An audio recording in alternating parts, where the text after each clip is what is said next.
Hi, it's Emma. Welcome back to my channel. Today we are going to talk about choosing the right riding school. I don't know how many people ask me for recommendations on the right riding school. By the end of this video, you are going to be so confident that you have chosen the right riding school and you can thank me for it.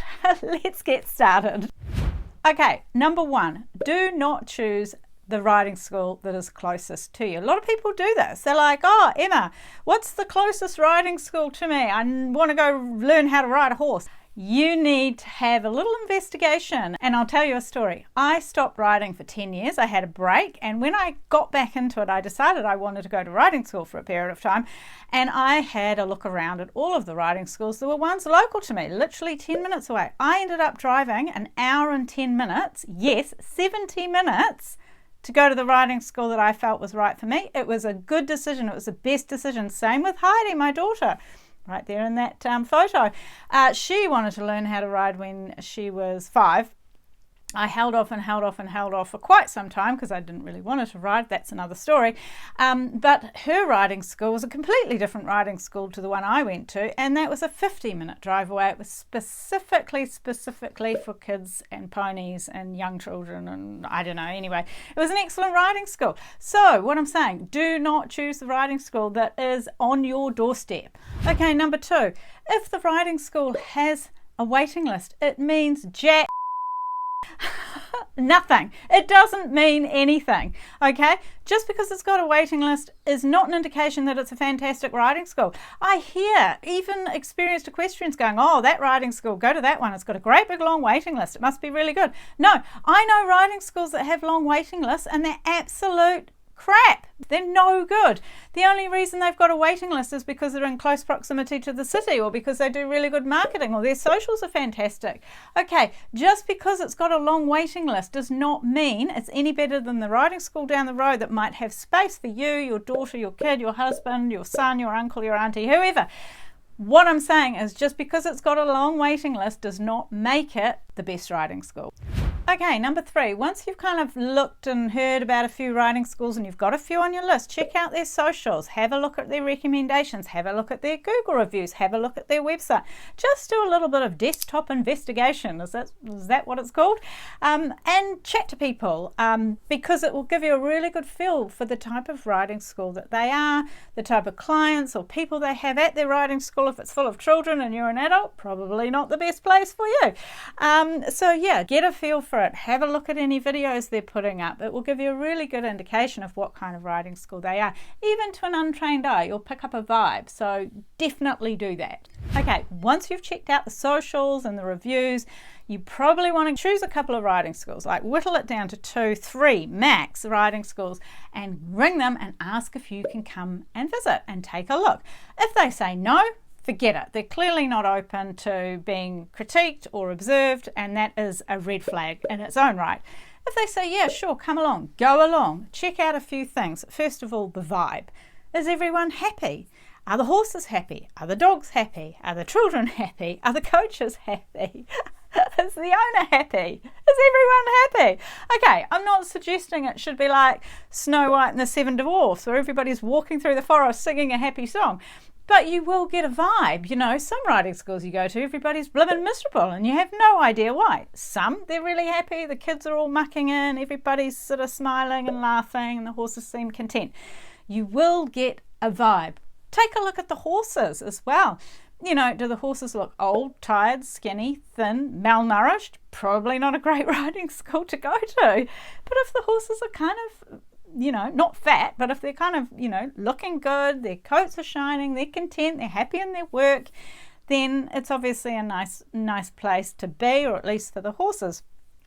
Second of all, or third of all, I think that was number 3, you know, take a look at the facilities around you, yards, the stables, the fencing, the arenas. Is it all fairly well kept? And I'm not saying it needs to look like Caesar's palace, but what I am saying is it doesn't need to be perfect, but as long as the facilities are up to scratch, up to par, and they look like, you know, they're fairly well kept, it's a really good indication that the riding school's well run.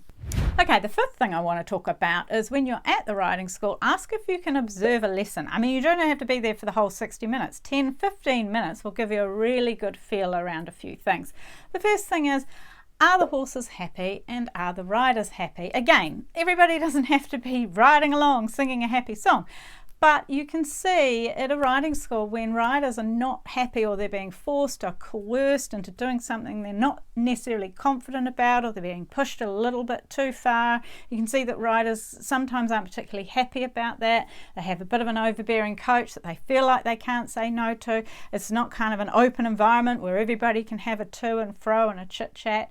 Does everybody respect the coach? But similarly, does the coach respect the riders and where they're at? And are the groups of a similar level? Some riding schools, they put more advanced riders with really junior riders, and it actually doesn't work. It doesn't really help with learning to ride, because the junior riders kind of feel or the beginner riders feel really out of place, and then the riders that have been there a bit longer, they're not necessarily getting the most out of the lesson. So just have a look. I mean, okay, you might be an untrained eye, you may not be, but you will generally get a feel for these sorts of things. Okay, tip number 6 is check the qualifications of the coaches.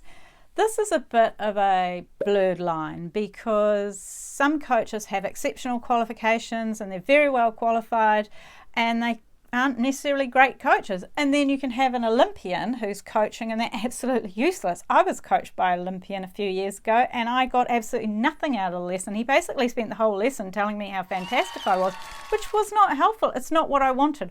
I'm a rider that really likes being grilled when I ride. I like being told, Emma, you're a lazy rider, which I know I am. I do bare minimum if I can help it. Emma, you need to do that again and do that better.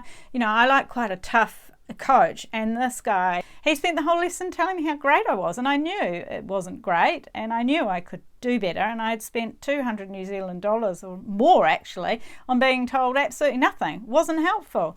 Where was I going with that? Coaching and qualifications. So anyway, check that whatever riding school you're going to, that the coach has some formal qualifications. In the UK, that's the British Horse Society coaching qualifications level 3 and 4. In America, you don't actually have to be certified to coach. I think you do in the UK, I'm pretty sure you do.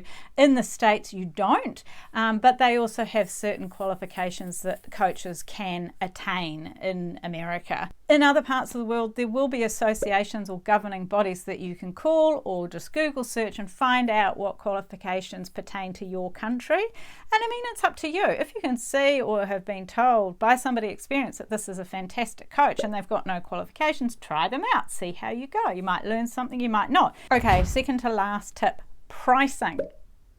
Do not make the mistake I made when I got back into riding quite a while ago now. I just tiddled along to riding school, booked my riding lessons, and was charged 100 New Zealand dollars for a group lesson at it was a good riding school, and the lesson was okay, but it was not worth $100 for a group lesson. There were 4 of us in the lesson. I just didn't bother to ask about pricing. I just made assumptions it would be about 60 New Zealand dollars for the lesson, max. It wasn't. It was almost double that. So don't make that mistake. Ask about pricing. So in the US, you can expect to pay between $30 and $60 per group lesson, and double if you want a private lesson. So maybe $120 for a lesson. In the UK, you can expect to pay between £25 and £50 for a group lesson, and anywhere between £45 and £90 for an individual lesson at a riding school, sometimes more. Also, check around bulk pricing, buy 10, get one free. Or if you buy 10, they'll often, it'll often be cheaper. Or if it's a holiday program, like, if it's a summer week holiday program, you can also pay a lot less. So maybe sometimes, and also it's quite advantageous to just ride 5 days in a row, except for the fitness, and you might be very sore at the end of it if you're not used to riding. So maybe that's a bad piece of advice. But anyway, the point is, just check the prices before you hop on board and agree to this riding school. Okay, and last piece of advice is when you're at the riding school, just check the gear that they have on offer that you can use. They will often have helmets, boots, body protectors and gloves, and sometimes they'll have jackets. I am recommending 100% that you get your own helmet.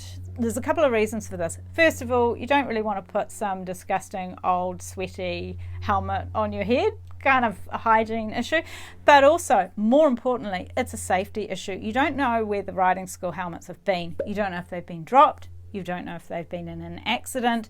If a helmet has been in an accident, even the riding school may not know, it can be compromised. So if you have a fall and hit your head and that helmet is cracked, it can be a major problem for brain injury and trauma. If you have your own helmet that you take care of, look after, keep in its bag, and know where it's been and what it's done and what's happened to it, then you can be 100% assured that if you have an accident, your head is protected. So please buy your own helmet. Now, let's just be a little bit real about this. Don't buy your own helmet if you aren't planning on going to riding school for quite a number of lessons. If you're just trying out riding school for the first time and you're not sure whether it's going to be something for you, obviously for the first few lessons use a riding school helmet. That's perfectly plausible.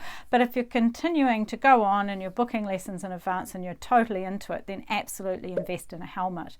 Another thing you might want to think about is investing in some boots, most of all because of comfort. If you're only trying riding school out, don't go and invest in boots. But if you are planning on being there for a period of time, then go and invest in some boots. And brands like Ariat, Mountain Horse with a Z, they all have boots that are a fairly reasonable price. You're still going to be paying, anywhere between $300 or $200 US upwards. But I would say it's worthy of the investment because just of comfort. It's kind of gross wearing somebody else's boots, right? Or boots that a gazillion other people have worn. So I highly recommend that you look at boots and helmet as bare minimum.